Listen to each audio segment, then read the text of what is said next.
Have you ever found yourself in a situation where you wanted to make a healthier choice, but it just felt awkward?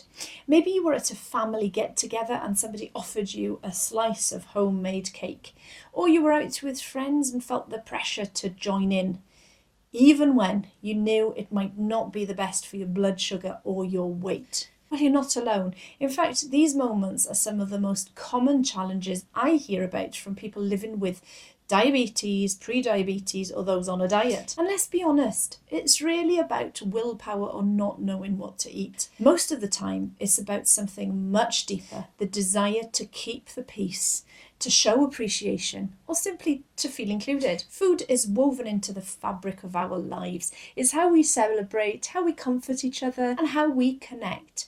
But when you're managing your blood glucose level, those moments can feel like walking a tightrope. You want to honour your health and your plan and your goals, but you also don't want to hurt anyone's feelings or seem ungrateful. And here's what I've learned, both as a GP and as the founder of the Lifestyle Clinic, is that the real challenge isn't about what's on your plate. It's about how you navigate those everyday moments with the people who matter most to you. It's about balancing health needs with relationships, traditions, and your sense of belonging. So let's expand on this challenge for a moment. Imagine you're at a friend's house for dinner. Dessert comes out, something homemade, something special. You know it's not the best choice for your blood sugar, but you also know how much effort your friend put into making it. You feel torn between wanting to care for your health and not wanting to offend somebody you care about. Maybe you're at work and it's somebody's birthday. The cake is passed around and everybody's watching. You don't want to be the odd one out. You don't want to have to explain your choices or feel like you're making a fuss. Why do these moments feel so hard? Well, because they tap into some of our most basic human needs. The need to belong,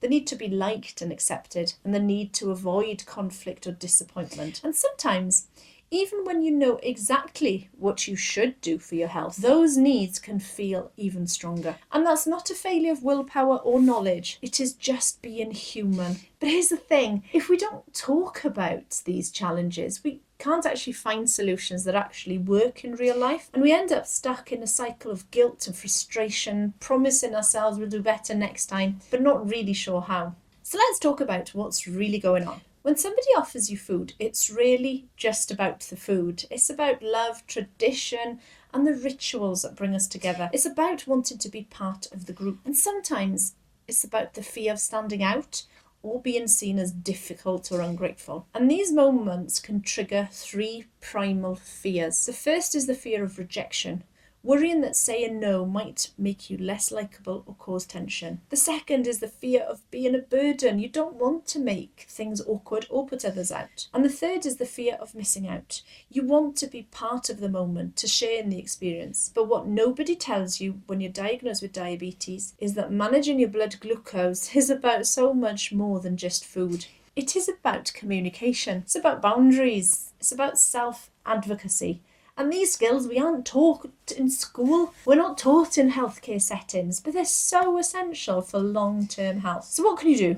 How can you protect your health, set gentle boundaries, and still feel connected to the people and traditions that you love and enjoy? So let me share some practical strategies that have helped my clients. The first is the appreciation before no technique. So instead of just saying no, begin with gratitude. So for example, thank you so much of thinking of me, of making this meal. I do really appreciate the effort and the love that went into making this. But right now I am focusing on my health. I'm going to pass this time, but it does really mean a lot to me that you made that. Yes, it's a bit tricky. Yes, you're going to have to find your own version of it. It is time well spent. The second tactic is to just bring your own option. If you know you're going to be in a situation with tempting foods, bring something you can enjoy.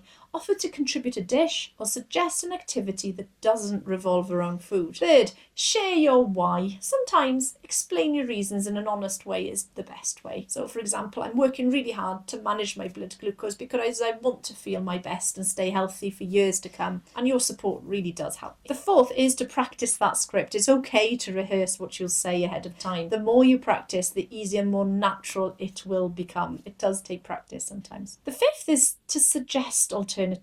Redirect focus from food as connection. Hey, can we go for a walk? I'd love to catch up over a cup of tea instead. Make walking, talking the new thing. The 6th is to find your tribe. Identify supportive friends and family who understand your journey, help back you up even in social situations. 7 is to give you permission. Remind yourself that it's not selfish to prioritize your health. In fact, it's one of the kindest things you can do for yourself and for those that care about you. This conversation is about more than just saying no to food. It's about valuing your health, teaching others how to love you better. When your blood sugar spikes, it doesn't just affect your health in that moment. I've seen it time and time again.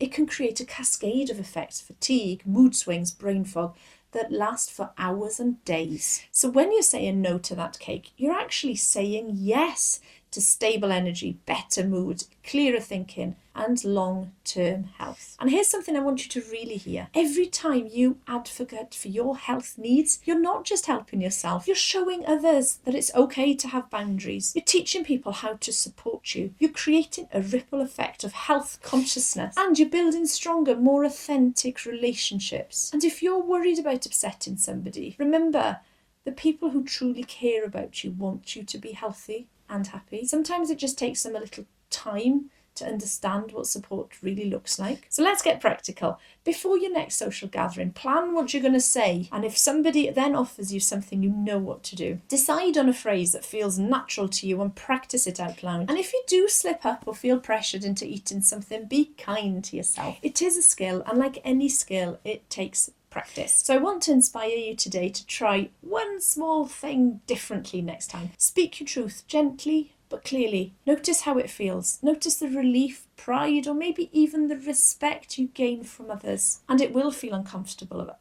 first. And I will say one more thing, which is the stories about what might happen when you do this in your brain will be far worse than the actual reality. Notice what your brain is saying. Try to put it to the side. Because actually I've found with my clients that time and time again, they're surprised that actually their families were really grateful for them being honest with them. Growth and new experiences always feels uncomfortable to start with. So the next time somebody pushes food on you, remember this: the greatest gift you can give to those who genuinely love you isn't eating their food, it's being healthy enough to spend many more years with them. Your health is not a negotiable social courtesy. Your boundaries are not up for discussion, and your relationships, the real ones, will only grow stronger when built on honesty and respect. Because ultimately, saying no to food pushers isn't about pushing people away. It's actually about drawing them closer to the real you, the healthy you, the you who will be around long enough to share many more meals, memories, and moments with the people you love. So ask yourself, what's the one thing you could say or do differently next time? How could you honour your health and your relationships at the same time? You're really not alone in this.